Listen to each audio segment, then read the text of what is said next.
Itu enaknya kalau shopping. Pulang, bukannya habis duit, tapi negara kasih kita duit.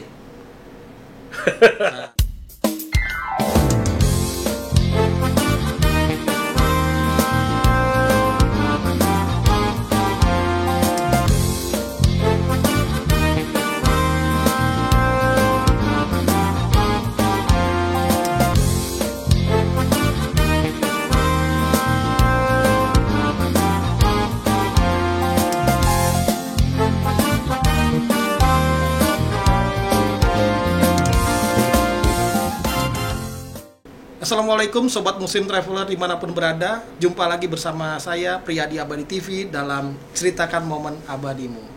Bersama saya hari ini sudah hadir tour leader yang sangat berpengalaman, lebih daripada 30 tahun jam terbangnya, dan beliau juga merupakan representatif dari beberapa brand di Eropa, dan beliau juga seorang founder dari F2F. Kesempatan ini kita akan berbicara tentang shopping in Europe. Segera saja kita panggilkan Bro Ivo. Yes. Oke, Apa kabar Bro Ivo? Oke, baik bro. Mantap. Sehat selalu. Sehat ya? Iya, amin. Terima kasih. Hari ini bro, ya kita mau bicara tentang shopping in Europe. Ya. Seperti kita ketahui bersama bahwa turis-turis Indonesia kalau ke Europe selain mau lihat Eiffel, mau lihat salju, pasti mau shopping. Ya. Ya, malah banyak peserta tur kita kalau shoppingnya kurang, ya mereka komplain. Ya. Ya. Betul. Jadi shopping ini menjadi kebutuhan dan mendominasi perjalanan tur. Ya. Bagaimana menurut Anda? Betul sekali. Oke. Jadi gini ya. Gua sering sekali ketemu ya bro ya. Peserta itu pulang ya, udah di akhir perjalanan bilang ini tur capek sekali. Iya. Tapi nggak ada shoppingnya ya. Nah, itu orang semua kalau udah ikut tur, Indonesia peserta minimal dalam acara tur tuh 50% mesti shopping. Minimal 50%. 50% harus shopping. Ya? Karena orang Indonesia memang lebih konsumtif ya daripada turis-turis negara lain. Iya. Jadi setiap kali kita pergi ke satu negara, ada souvenir kita mesti perkenalkan. Iya. Ya kan? Ada brand-brand lokal kita harus perkenalkan. Jadi dari souvenir sampai brand lokal dan internasional, akhirnya internasional, dan harus terakhir, kita juga perkenalkan. Iya, dan terakhir nih bro, lu pulang cara ngepaknya juga kita harus ajarin. Waduh, ini ya kan? Ini berarti kita bahasnya panjang lebar nih. Betul, ya? betul. Dari pengenalan produk sampai packingnya. Itulah namanya seorang tour leader profesional. Luar biasa. Kita harus dari A to Z ya. Sampai dia pulang, kopernya itu rapi, nggak dibuka, nah dia puas sama kita. Kita ada sebuah souvenir shop yang tadinya souvenir shop, tapi sekarang menjadi branding shop, ya, yang udah terkenal. Kalau gua kesono paling suka sama jam kuku. Nah, itu tahu ya. Paling famous ya. Orang kan paling senang kalau datang ke sono. Ini jam apa kuku nih Pak Ivo ya? Ya. Wah, ini jam tradisional yang burungnya keluar setiap jam. Kuku. Nah. Itu handmade. Paling senang. Itu handmade. Iya. Ya? Oke. Nah, itu satu. Kedua, Jerman produk juga banyak, bro. Oke. Ya kan? Ya.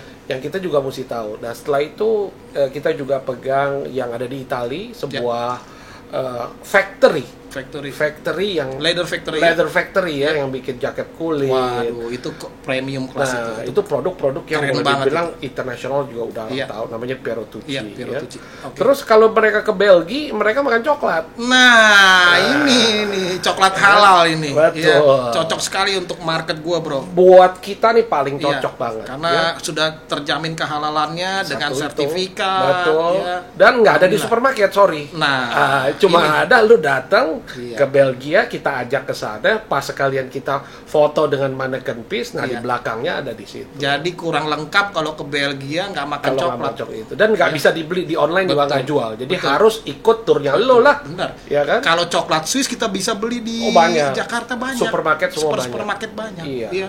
Dan belum tentu kehalalannya. Nggak tahu. Iya kan? Tahu. Kalau coklat Belgia ini Rudolf Brand udah tersertifikasi. Udah sertifikasi dan aman lah untuk kawan-kawan kita yang muslim. Itu jaminan menjadi value. Iya, itu pioneer kita. Dan yang terakhir, kita di Austria punya yang namanya Kristal Swarovski. Oh, ya. itu. Jadi kalau kawan-kawan yang senang, khususnya ibu-ibu ya, yang baru beli rumah, mau bapak ya, dia mau rumahnya dihiasin dengan berbagai macam kristal. Nah, itu kita pegang 4 license tersebut di Indonesia gitu. Oke, jadi kalau kita jalan-jalan ke Eropa, kayaknya kalau nggak mampir ke tempat-tempat itu nggak afdol. Nah, itu signature namanya. Jadi setiap kali pergi, orang mau tahu, lu pulang bawa apa sih? Iya dong. Dan setiap negara ada apa sih? Ada apa dan ada apa ya? Ciri khas. Betul. Ciri khas daripada negara-negara tersebut. Kita mau bedah nih, ya, per negara. Oke. Seperti tadi, lu tadi katakan mengenai kita mulai dari Jerman dulu. Ya, gue dengar di situ dia punya pakai kayunya tuh kayu linden kan? Yes, betul ya? Betul. Itu jadi, yang bisa itu tahan. yang berbeda. Kalau mereka lihat di online toko shop yang ada di sini itu kayunya kayu habis dari potong yang ada di Indonesia tuh nggak tahu. Malah banyak yang dari plastik, bro. Ada bahaya. Memang makanya itu kita kalau kita pergi ke Jerman dan kita beli di tempatnya yang otentik bener ya, original. Nah, ini menjadi satu apa ya, kepuasan pribadi juga kan? Itu yang kita juga harus educate mereka sih. Ya, karena mereka nggak takutnya mereka cuma hanya lihat dari harga. Dari harga. Iya. Tapi quality dia nggak tahu. Betul. Ya, kita akan ada di Indonesia nanti, Pak. Luar biasa. Druba ini akan sampai di Indonesia dan kita akan punya showcase nanti di Indonesia. Oke. Jadi gue sendiri ya di kantor kita juga kita pajang tuh jam kukuk itu. Sekedar mengingatkan juga bagus sih, every hour dia keluarkan kukuk gitu. Jadi ini adalah kenangan kita dan momen-momen kita kalau kita ke Eropa momen yang bagus. Bagus di Eropa, terutama di daerah Black Forest. Betul, bro, ya. Oke. Gue juga ingat di daerah situ dia punya produk yaitu Rimowa. Yes. Nah, itu juga sama. Made in Ceko, tapi nama Rimowa ini udah ada dari 1909. Jadi brand itu memang dipakai sama pilot-pilot. Koper-koper yang kecil ya, untuk mereka punya perkakas. Sampai beauty case juga ada sampai akhirnya mereka bikin luggage. Nah, itu produk yang kita punya dengan harga yang luar biasa. Sangat kompeten dibandingkan dengan harga-harga yang ada. Tapi kan di mana-mana juga banyak yang jual. Di Indonesia juga ada yang jual kan? Di mall-mall Indonesia ada ya. Iya, tapi kita punya jauh lah dengan kualitas yang bagus. Artinya pada saat kita ke Eropa sekalian beli. Harus. Saya selalu di samping harganya jauh lebih murah. Saya kasih tahu nih ibu biasanya kalau udah setengah dari Eropa perjalanan seminggu, mereka pasti mau apa? Mau punya kontainer tempat. Iya, nambah koper untuk dimasukin barang. Untuk souvenir. Betul. Sekalian kita pergi ke sana, kita beli di bawah. Jangan lupa makan Black Forest cake juga dong. Nah, ini itu signature-nya cake-nya mereka yang ada di sana. Oke. Ya. Itu Jerman. Lalu kita pindah ke Belgia. Bro, gue mau tanya, kenapa orang Indonesia suka bener sama coklat? Nggak tahu ya. Dari kecil juga gue dikasih sama babe gue, sama nyak gue juga makannya coklat mulu memang. Apa kita memang seneng dan memang juga dulu kalau tamu datang itu mereka kasih hadiah tuh ada hadiah coklat. Sampai kita naik pesawat aja pasti ada coklat. Ada kasih coklat. Betul sekali. Jadi gini ya, coklat ini adalah sesuatu makanan dari kita masih kecil itu yang kita selalu senengin gitu loh. Dari kita mungkin waktu masih SD ya, kalau ada tamu datang tapi yang kita tahu coklatnya dulu ya coklat yang biasa-biasa ya, tapi coklat yang bermutu dan kualitas baik ya, itu adalah buatan Belgia. Nah, ya, berkaitan dengan bicara shopping in Europe ya, banyak sekali nih peserta tur kita kalau ke Belgia beli coklat itu udah kayak mau kulakan, udah kayak mau buat jual lagi ya. Ini terjadi setiap gue bawa grup ke Eropa, mereka belanja coklat ya.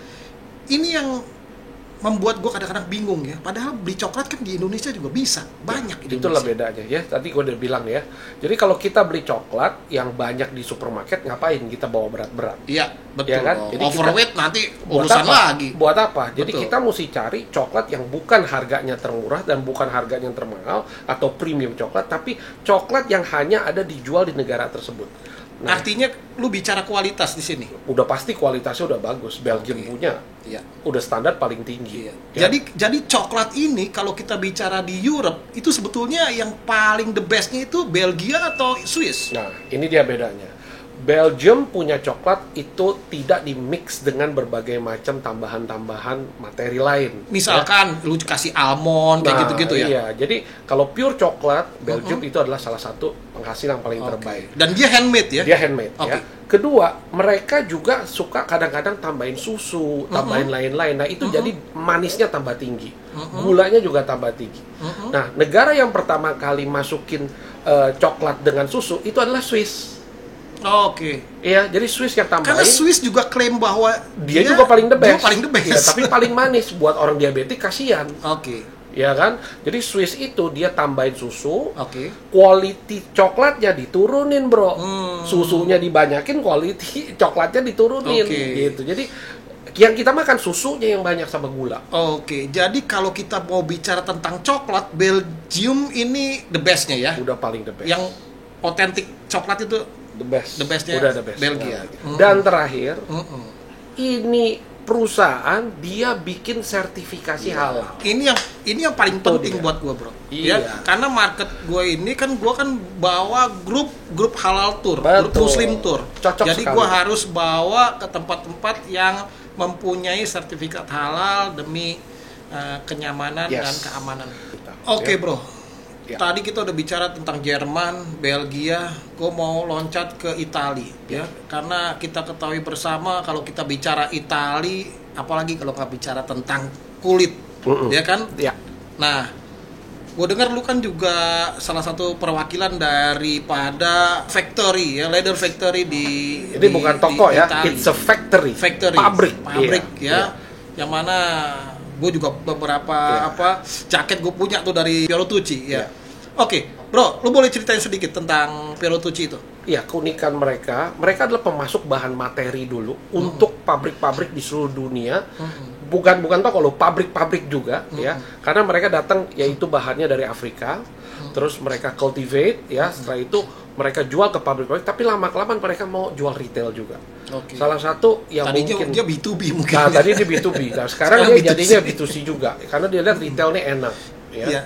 Jadi poinnya bahwa kalau orang Indonesia ke Italia itu hukumnya wajib tuh ke toko kita atau pasti factory bawa ini. Kita pasti bawa. Jadi ada factory tournya. Dikasih lihat kita dikasih downhill dulu pakai kita punya materialnya.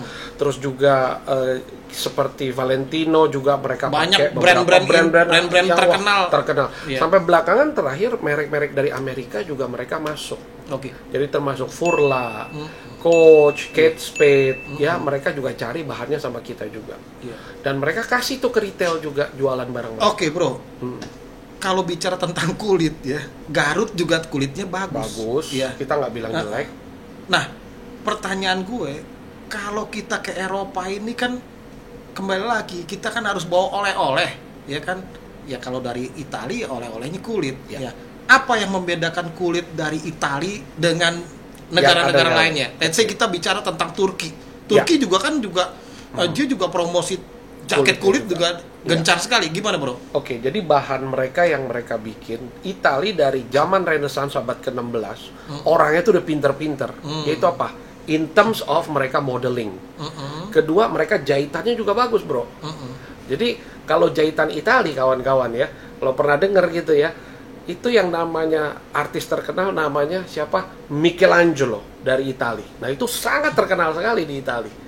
Nah, saya juga bilang selain ada Michelangelo banyak sekali artis-artis seperti Giorgio Armani, Valentino, terus juga ada seperti si Giancarlo Ferre, dan juga ada Rocco Barocco. Itu semuanya kebanyakan pusatnya ada di Firenze atau di Florence. Nah, tokonya dia buka dan factory dia juga di Florence. Orang kenapa beli? Karena harganya, Bro. Harganya dia sama Turki jauh lebih murah. Kualitas jahitannya orang Italia juga jauh lebih murah. Nah, yang bedain cuma brandnya, dia nama dengan Piero Tucci. Nah, ini kadang-kadang kita orang Indonesia banyak mengeluarkan uang untuk brand.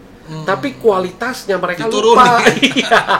Jadi dengan kata lain lu bicara masalah gengsi nama besar aja gitu. Kita beli yang namanya sepatu, harga brandnya kita bayar 70%.